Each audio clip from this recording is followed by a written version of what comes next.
Hello and welcome, Lynx here. We are sitting to another Sakura game.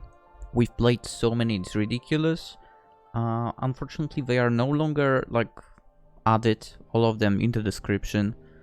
So they are going by series. So over here you will get only Sakura Forest Girls 1, 2 and 3. But if you go to the channel, you will type Sakura.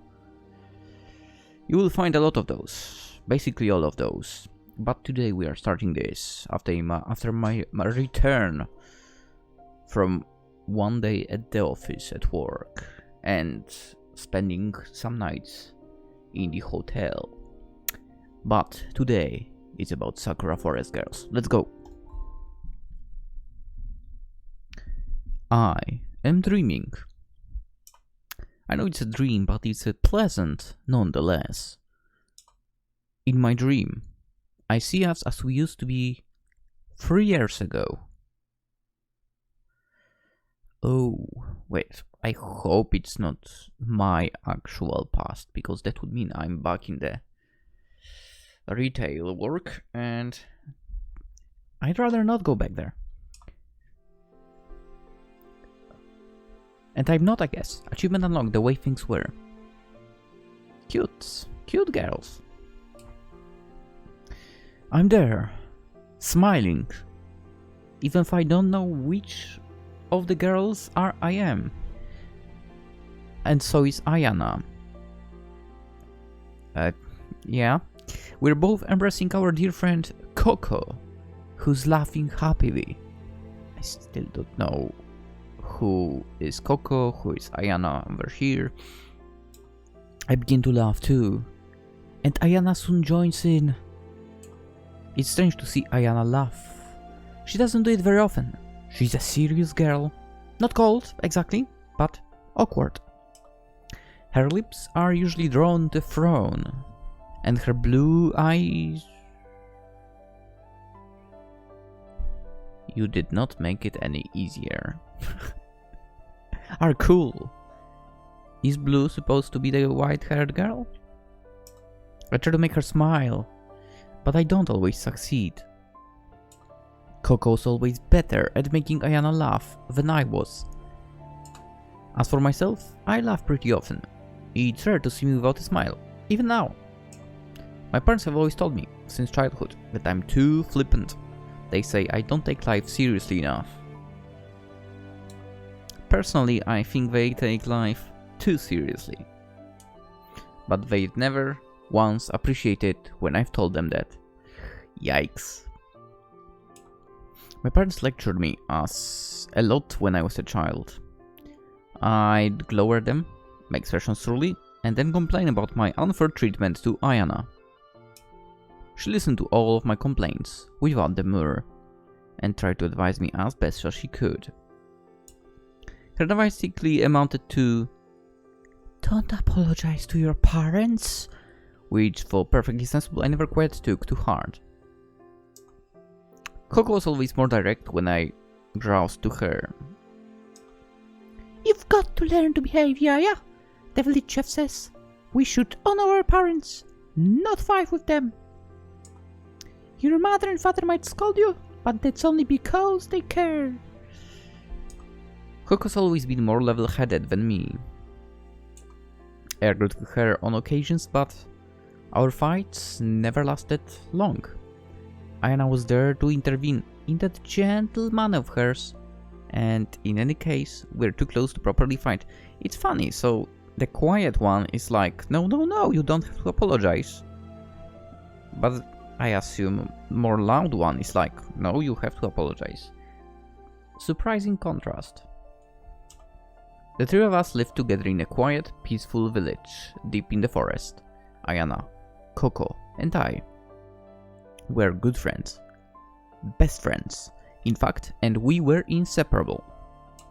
We'd known one another since we were small children, and we vowed we would always stay together.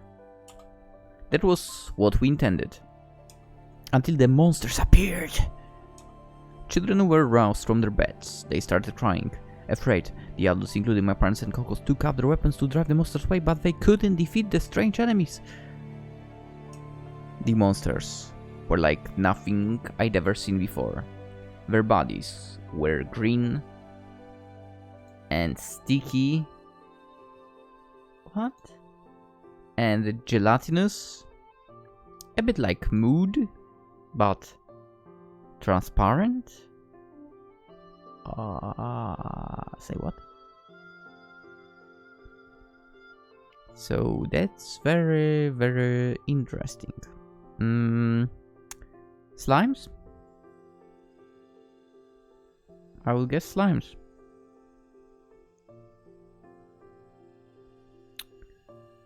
Because who else, right? They weren't like wolves or bears. They weren't normal by any measure. They must have been summoned by magic. I think somebody sent these creatures to attack our village, for I have no idea who would do such a thing or why. Perhaps it was the work of a witch.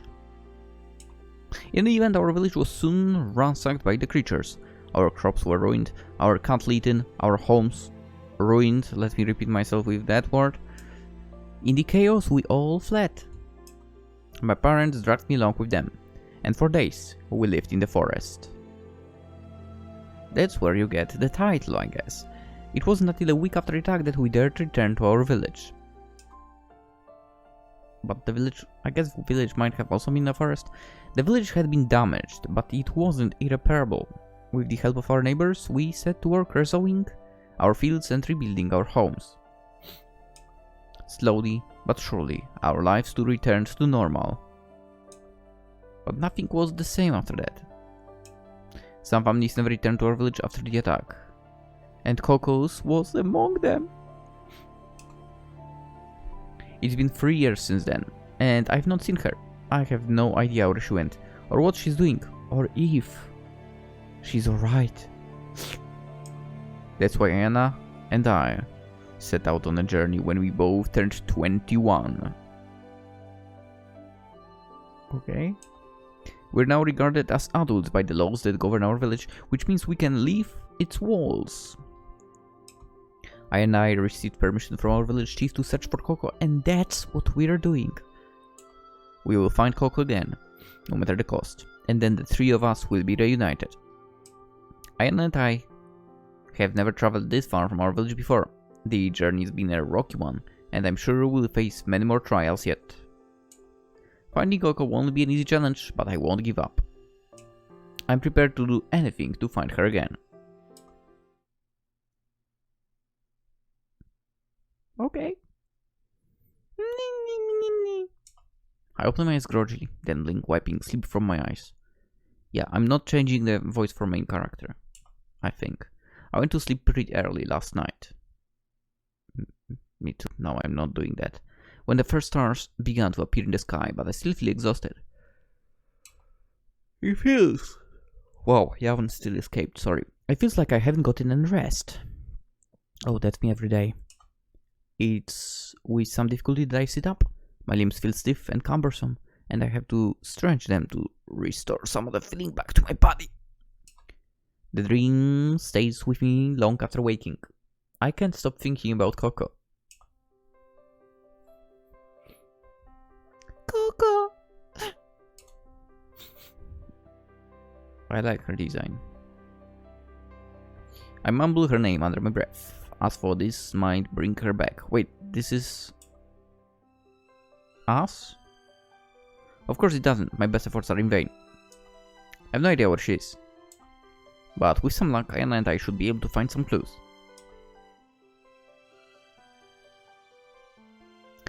Aiyana and I have been searching for a trace of Koko's whereabouts for about 2 months. We departed from village after saying goodbye to our relatives and set off into the big white world with the only the clothes on our back and some provisions to sustain us. We slept under the stars during the first couple of weeks of our journey and hunted for food to survive. Well, I hunted for food. Aiyana is a gentle girl, and she doesn't have much experience. Give me a second, what if I do this? Oh.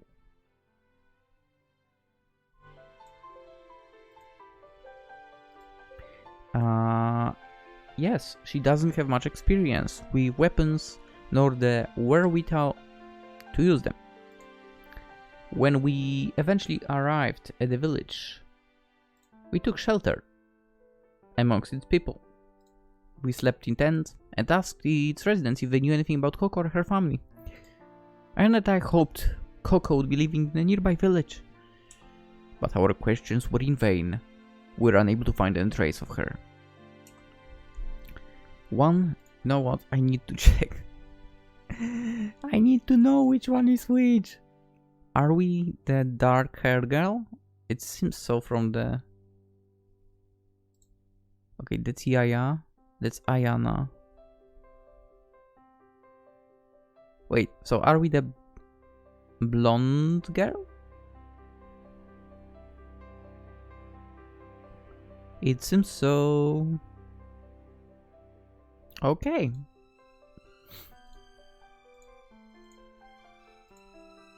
Wait. Are we? I don't know. Anyway, okay, so the one with us is Yaya. One of the villagers suggested we might have more luck asking a mage for help. Apparently a well-known witch lives deep in the forest. She is revered and respected as she is feared, and according to local legends, she has a penchant for helping pretty girls. Her home is located atop a cliff, which overlooks a village left abandoned for several years, after it was attacked by strange monsters. Few people have actually seen the witch, but tales of her abound. Her reputation really does precede her. I'm not sure if she's an actual person or an imaginary figment, but the villager I questioned sounded certain of her existence. This helpful villager drove Aiyana and I a rough map to the abandoned village and to the cliff where the witch lives. They were awfully eager to aid us, which I appreciate. The world might be a vast place, full of uncertainty, but there's a lot of kind people out there. Aiyana and I departed that village a couple of weeks ago, and since then we've been looking for the abandoned village. We walked for hours on end, sleeping beneath the stars and eating fish skewered by my spear. It took a long time, but we finally reached our destination. This village could hardly be called welcoming.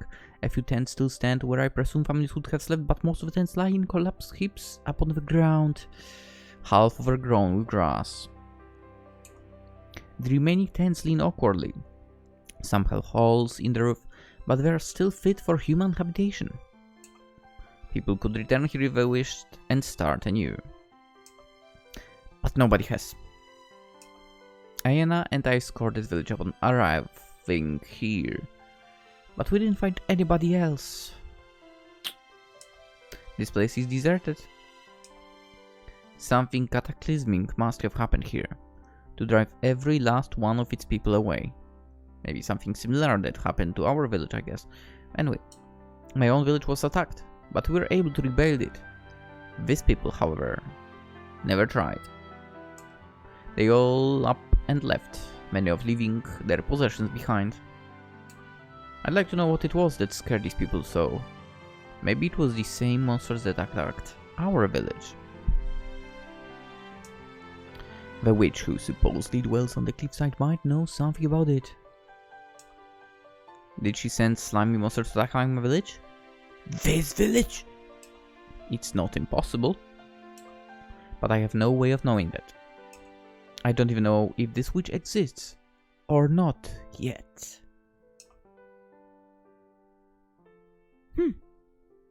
First we need to find a witch. Everything else will fall into place after that.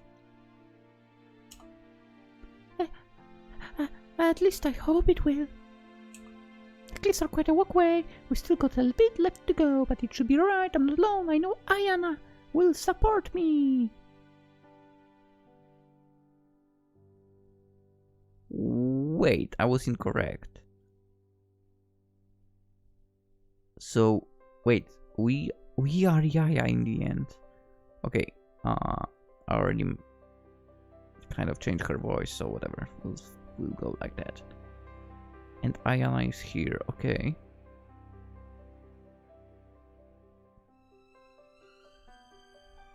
So Koko is the blondie. Got it. Got it. I mean, I knew, but I didn't know who is exactly the main character. I thought it was... Whatever. It's too late, I guess. The fact that I got confused by Sakura game. Wow. We'll confront that witch in her home and we'll get her to tell us where Koko is. Then we'll finally have something to go off of. We won't have to wander aimlessly anymore. We can do this. I believe in us. I punched my fist in the air, wide-eyed and eager. Yes, the inner voice will be my voice. It'd be nice if somebody could follow up my proclamation with a well-timed "I believe in you, you can do it." But all I can hear is the wind. I guess that's to be expected. Aiyana's still asleep, curled up by my side among her pilfered blankets. She looks serene, with her white eyelashes matted. For an anxious person, the creases in her brow smooth out when she's sleeping. I survey her for a few moments, a small smile on my face. That's a pretty big smile for... I should probably stop talking to myself. Aiyana would freak out if she could hear me. If I want to talk to her, I should wake her up first. If I don't shake her awake, she will sleep for hours and hours. Honestly. I grin. She's definitely not a morning person. Okay, that's me. She never cut it as a hunter. Why do you say so? Maybe she'll be hunting the night prey. I pull my daily attire on over my undergarments and retie my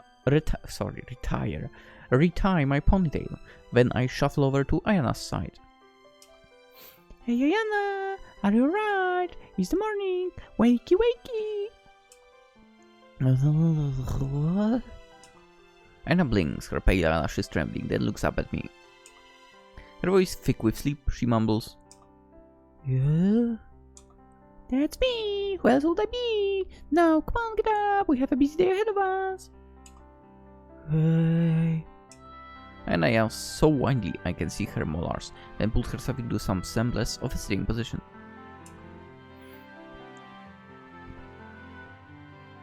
Okay. That's beautiful.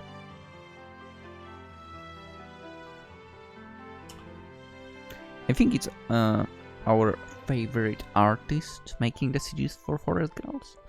Aiyana holds one hand to her head, adjusting her hair, and yawns. One of her eyes is closed and the other looks unfocused. The poor thing is so tired she can hardly keep herself upright. Are you alright? I eye Aiyana anxiously. Couldn't you sleep last night? Aiyana blinks at me soundlessly for a few moments, then shakes her head. Her ivory hair flutters, a few loose strands flapping over the shoulders of hers. I frown. Bad dreams? You weren't bad. Exactly.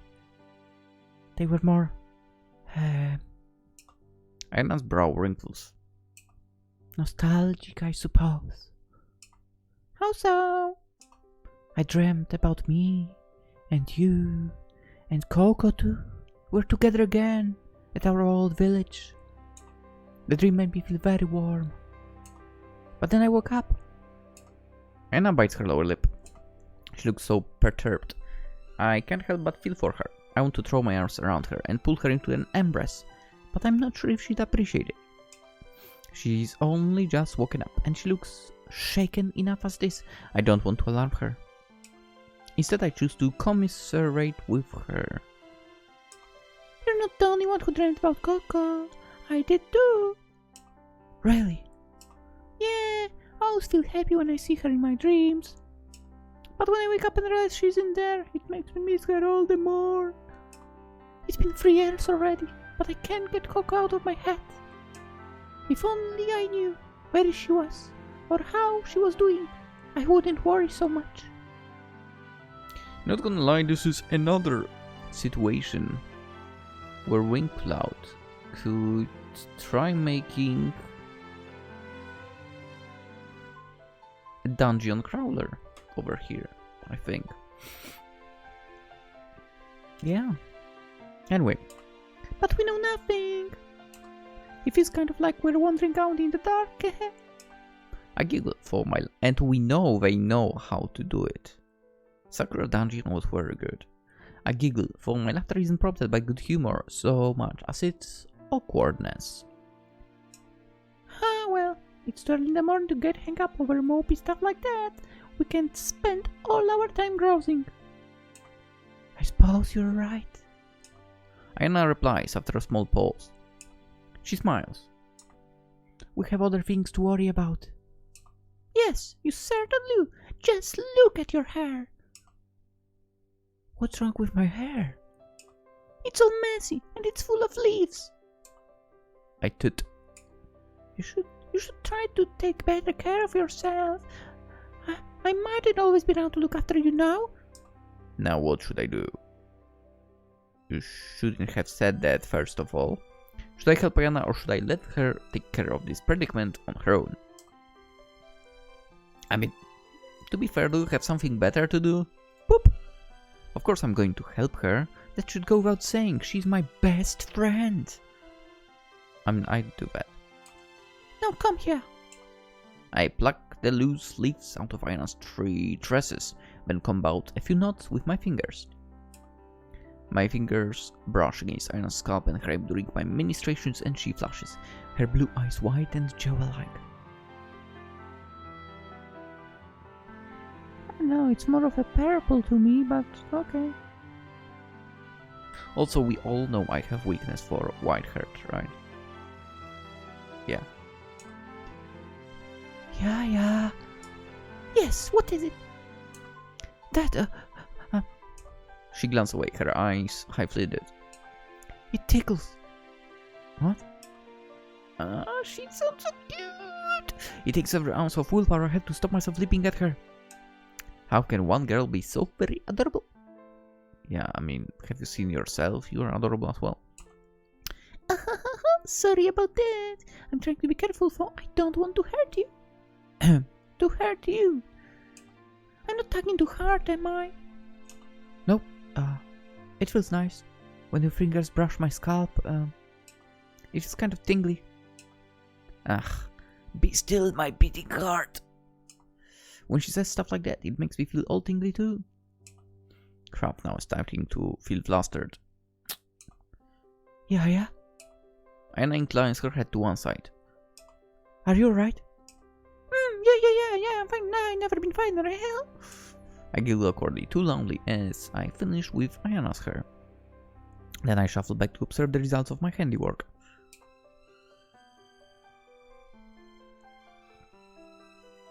Alright. Aiyana's hair is now leaf-free and it falls about her shoulders. She has it tied back into 2 sleek, straight pigtails, but the top of her hair is still somewhat messy. Her bangs are rumpled and they partially obscure her sleepy eyes. She looks tired, but that's par for the course. For Aiyana, she doesn't look much more exhausted than per usual despite her restless night. You look lovely, Aiyana. I don't think I'm particularly lovely. My hair is such a strange color. Like milk. Yo. You have nothing to complain about. Aiyana toys with the end of the one white pigtail. To be fair, for it doesn't work in real life, right? It just doesn't. Anime characters white hair? Perfect. Real life? Ugh. Her hair is an unusual color, as she says. There was nobody else in our village with hair quite like hers. Some of the older villagers thought Aiyana was some sort of demon. They feared her and kept the distance, which I think is stupid. It is, I agree. Aiyana's no demon. She's too adorable for that, and besides, she would never hurt anybody. She's milder than a dove. I don't care what color your hair is. I've never cared about such silly superstitions like that. If I did, I wouldn't be a friend. We wouldn't be out here right now. You don't need to feel self-conscious when you're with me. I will never judge you. Well, maybe I will, but you know, I still love you or something. There is a small silence. Aiyana observes me, her lips pursed, before she nods. I know. Thank you, Yaya. The other villagers shunned me, but you never did. You have always been a good friend. Don't mention it! Now I think it's high time I went hunting. We haven't had anything to eat since last night, and you must be hungry. I'm not really. Aiyana begins, but her ramblings among soon put paid to her objections. Oh. Her face flushes, while I grin. Well, that settles it. You're starving. I won't let you suffer, not on my watch, so I'll be off to find a few juicy rabbits. How does that sound? I think I've never had a rabbit. Anyway, it would be very good of you, for I do feel guilty making you do all the hunting. It does not seem very fair. It's fine, I'm free. Besides, I've got to eat too. I know that, but I wish I could help more. You had plenty, silly Aiyana. I catch the food, but you cook it. You're better at these finicky little tasks than I am. I bet when it comes to delicate knife work, I remove half the meat along with the skin when I prepare my catches. There's not getting started on the actual cooking part. I always seem to burn everything. If it wasn't for you, we'd be stuck eating charcoal. I do my best, but I worry it isn't enough. I've never caught anything in my life, not even a fish. You don't need to touch my job. If you took over the hunting and the cooking, there'd be nothing left for me to do. I'd be like chopped liver. Aiyana giggles. It's a sweet, clear sound, which makes my heart swell with happiness. If I could bottle her laughter and store it for a rainy day, I would. Well, alright then, you can go hunting, and I'll remain here to stoke the fire for your return. Perfect! I rise to my feet, stretch, then raise both arms above my head. And that's putting them on the belly. You and I make a great team, don't you think? I like to think so. I have always enjoyed being with you. For without Koko it feels like something's missing. Aiyana bites her lower lip, her expression pensive. I hope we can find her soon. I really am worried about her.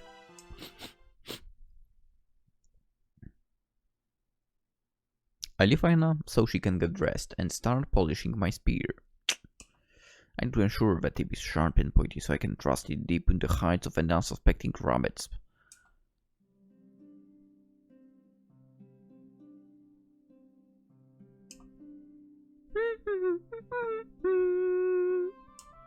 I hum a tuneless ditty to myself as I polish my spear. How does that sound? I work the cloth up and down methodically until it shines. My parents are warriors and they guard our village from enemy attacks. You have one new item in your inventory. Did I say inventory? Inventory. My father showed me how to wield a spear from an early age and how best to take care of it. I have had a weapon by my side since I was old enough to hold one. The weathered wood feels comforting in my palms and it fits neatly against my calluses. Yeah, what are you talking about? This spear was a gift for my 18th birthday and I've had it for 3 years. I've used it so much it feels almost like part of my body now. I can manipulate it just as easy as I can bend my arm or my leg, and with even more grace. I'm not the most coordinated of people, but when I have a spear in my hands, I become a true warrior. My footsteps become soft, almost inaudible, and I regulate my breathing too much. I stalk through the undergrowth soundlessly, and when I see a tasty morsel, I don't hesitate to strike. It doesn't matter how cute my quarry is, whether it's a rabbit, or fox, or a deer. If it can be skinned and eaten, I'll pursue it. The world is harsh, and striking first is one way to ensue one's own survival. I think rabbits, foxes, and deer are pretty cute, but they're also delicious. I'd be stupid to turn food down account of its long ears, or its bushy tail, or its dappled pelt. Foxes, don't do anything to foxes. I've been hunting so often, I'm immune to the sight of blood, but Aiyana isn't. She feels faint at the sight of blood, and she doesn't have the stamina to trek through the forest in search of easy prey. Koko and I took her hunting a few times when we were younger, at Aiyana's behest. She said she wanted to learn how to be self-sufficient, in case she ever had to fend for herself. I thought it a noble goal, but things didn't really pan out. She froze up when confronted with deer, and she couldn't shoot an arrow from a quiver to save her life. Even if the deer had been a wolf, cold-hearted and malevolent, she wouldn't have been able to kill it. Aiyana simply isn't cut out for hunting. She doesn't have the knack. She wasn't raised by warriors like myself, or hunters like Koko. Aiyana's parents are shamans. They can create potions and tinctures to cure various illnesses, and sometimes they have prophetic dreams. Oh, maybe she has some prophetic dreams as well. Their knowledge was widely depended upon in my village, but it was also feared. People mistrusted Aiyana's mother in particular, and thought of her as a witch. Bastards.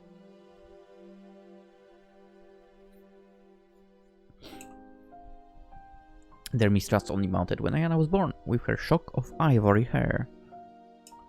They thought her unusual hair as a sign that a demon was somehow involved in her conception, and that Aiyana herself had demon's blood running through her veins. It's all nonsense, of course. Aiyana can't even bring herself to spill a deer's blood. How in the world would she ever bring herself to hurt a human? People aren't always sensible, though, not when their fear controls them.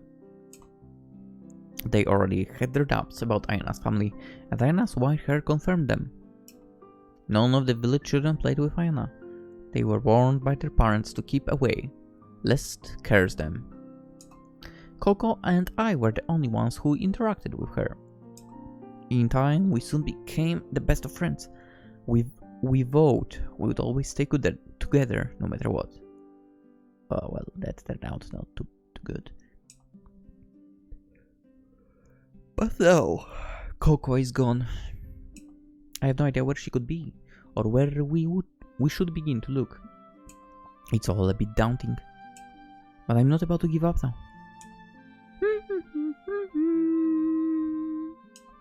Aiyana was always the closest to Koko. They were the best of friends, while I was slightly on the periphery of their relationship. I was always too busy learning how to hunt to spend much time with them. Koko's disposition is milder than mine, and she and Aiyana have more in common. Maybe it's natural they get on so well, but the thought is a bit painful. It doesn't do to be jealous of Koko. I can't let my own petty feelings get the better of me. Right, that should just about do it. I finished wiping the tip of my spear, then looked to the forest. I hope I can find something yummy. All this reminiscing has made me hungry. There's no point thinking about the past. I won't find Koko there. I should instead focus on the future. Life is like a river, and it doesn't turn, and it doesn't run backwards. I should be old enough not to let my childhood nostalgia get the better of me.